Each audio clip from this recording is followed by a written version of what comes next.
What's going on, guys? Nick here with Late Night Chess. And if you have seen any of my earlier videos, you'll see that I just finished a series on knight versus pawn endgames. And so I've decided to now move over into queen versus pawn endgames.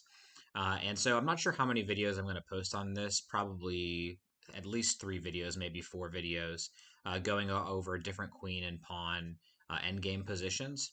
And one thing to note about queen versus pawn endgames is they actually come up in positions a lot more often than you would think. At first glance, you would think, you're not going to see a lot of endgames where you're up so much material where you have a queen and your opponent has a pawn. But actually, a lot of the time, you're going to see endgames like this because both sides had a pawn left on the board and there was a pawn race of some kind. And one side was able to queen before the other, and now the game is to try and prevent your opponent from queening that pawn and eventually checkmating your opponent. So you'd actually be surprised how often you actually do see queen and pawn, or sorry, queen versus pawn endgames. And in fact, I'm going to post a link below this video where on one of my Twitch streams, I had a knight versus pawn endgame that turned into a queen versus pawn endgame after I sacrificed my knight, queened my pawn, and my opponent had yet to queen his pawn. And actually, the position that you're seeing right now is very similar to the one that I ran into. So these positions do come up pretty often. And in order to improve, it's really important to understand the basics of these types of endgames. So, for this first video, we're going to go into queen and central pawn endgames, particularly when the pawn is either on the B, D, E, or G file, and we'll get into why those specific files are important. But for the most part, you're going to see queen and pawn endgames like this. So the plans are pretty simple. So as a note, black is 1 square away from promoting. So black is going down the board. So black is about to promote. And obviously white's objective here is to prevent black from being able to queen the pawn, but it's a little bit trickier than you might think. Black is going to really try and put up resistance by keeping his king as close to his pawn as possible. And white is going to try and push the king away and threaten that pawn. And so there's really two plans or two things that white is aiming to do here. White's dream would be for him to get his queen actually in front of the pawn. With good play, though, black is not going to allow that. But what white can try and do is actually shoulder black's king to get in front of his pawn. That way, it gives white a time to actually bring his king into the game. And so that's going to be kind of the strategy, is that if white can get his king all the way down the board, the queen and the king can kind of gang up on that pawn and eventually capture it. So let's take a look at exactly how that works. So just as a reminder, white wants to try and get black's king in front of the pawn. If we can get black's king in front of the pawn, then we're going to try and move our white king down the board.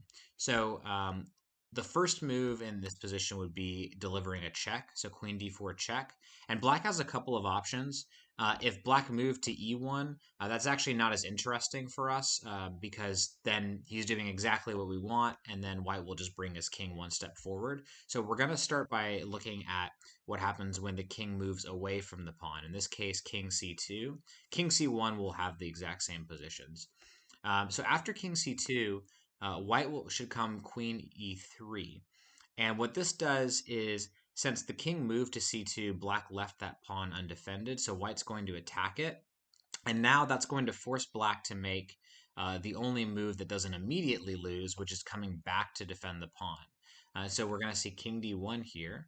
And then we're still not in a position yet where the black king is in front of the e-pawn, and so we'll deliver a check. So we'll go queen d3.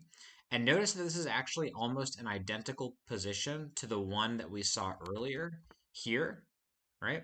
But the only difference now is that white's queen is 1 square closer to the king, and now the king can no longer come to c2, and obviously he's not going to come to c1, or else the queen is just going to be able to take the pawn. And so now we've finally forced the king to move in front of the pawn. And once we've done that, once we've been able to force the king in front of the pawn, now we bring our king in, right? So king f6. And the plan is to repeat that little dance that you just saw between the queen and the king until we can get the king in front of the pawn again, and then we'll yet again bring the king 1 square down. So let's see how that continues. So white just played king f6. And so black has a couple of options.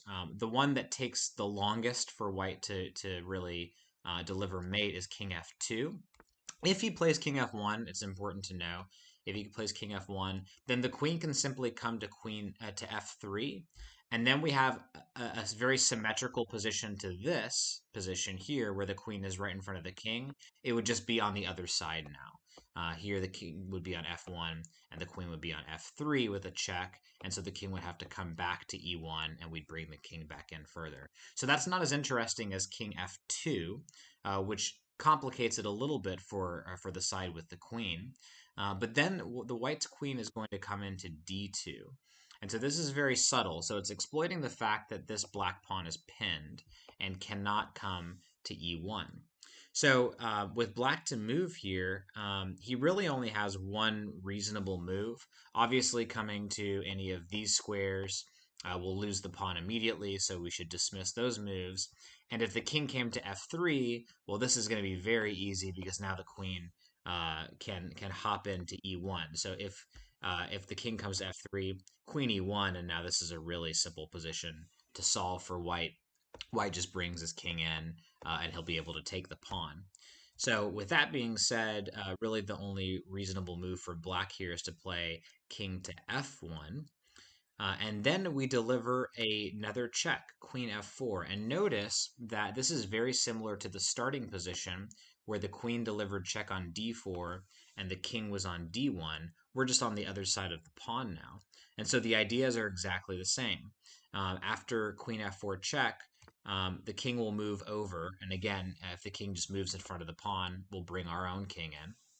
And so more interesting is if the king comes to g1 or g2, either one.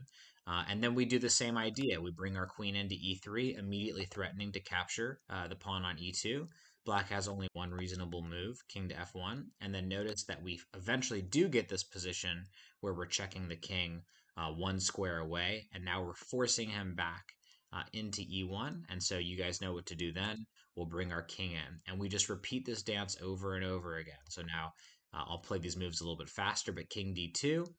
So then again, you want to get right in front of the pawn, pinning it, preventing the pawn from promoting. And once the king comes to d1, again, remember if the king comes to d3, if the king comes to d3, you'll just bring your king into e1. So once the king comes to d1, we repeat that position again. So look at this position, right? And then let's go back to the very beginning position. Right, way back here, right? And notice we're in an almost identical position, except that the king is no longer on f7, the king is on f5. So we've made a lot of progress, right? And so it just gets back to repeating this position again. So the king will come to either c1 or c2. Then you bring your king in attacking the pawn, and you do this dance again until the king is forced to be in front of the pawn, and then you bring your king in once more. And now this is where we're going to deviate a little bit. Now the king is close enough to the pawn that if the king comes back to f2, we're not going to play queen d2. There's no more need for us to do that. What we'll do is we'll deliver a check, forcing the king. So this check, it's important to note, this check is only possible now that we have the king on e4. Right, we weren't able to do this before, but now that the king is on e4, we can deliver this check, bringing the king back to e1, and now we finish this off with king d3, and this pawn is going to be captured on the next move after king d1. Queen takes e2, the king comes over, and we deliver a mate. And now I know that looks a little complicated, but there's a couple of themes to keep in mind, right? So if we go back, how do we remember the position? Well, those were a lot of moves that I kind of rattled off, but the best way to remember that is to remember what the plan is. The plan is we want to get black's king in front of his pawn, right? We do that by after delivering check, the king will either oblige immediately and come in front of his pawn, in which case that's great, we bring our king forward, or if he moves away, off the rank that your queen is to the left, in this case, away from the pawn, then now the pawn's undefended and you take advantage of that, bringing your queen closer. And then eventually you'll be able to shoulder your king or your opponent's king in front of the pawn, and the rest is kind of just memorization at this point. So really, the plans are pretty simple. Continue checking the king around until you force him in front of the pawn. Bring your king in, and you'll eventually be able to deliver mate. So you might be wondering, okay, I mentioned at the beginning of this video there might be 3 or 4 videos on queen and pawn endgames, but you might be wondering what more is there to study. Interestingly enough, what I just told you really only works perfectly if your opponent's pawn is on the B, D, E, or G file. So if you're facing a queen versus pawn endgame and your opponent's pawn is on one of those files, great. You can do exactly this pattern and you'll win every time. There are some really interesting nuances, though, if your opponent's pawn is on the C or the F file. And obviously, if it's a rook pawn, there's always exceptions to rook pawn. So if your opponent's pawn is on the H or the A file, there's also some other stalemate tricks that your opponent's king can try and kind of muster up. And so that's why we're probably going to need a couple more videos to talk about the subtleties of when you're facing an opponent's pawn that's on the A, C, F, or H file.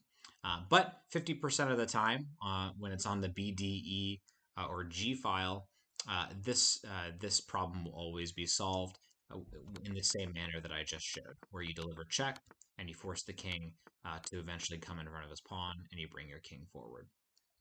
So that's all I have for today. Feel free to comment below with any questions or comments or thoughts, and I'll be happy to reply with any of those. And stay tuned for the next one where we're going to go over stalemate themes with B and G pawns. Thanks everyone for tuning in. Talk to y'all soon.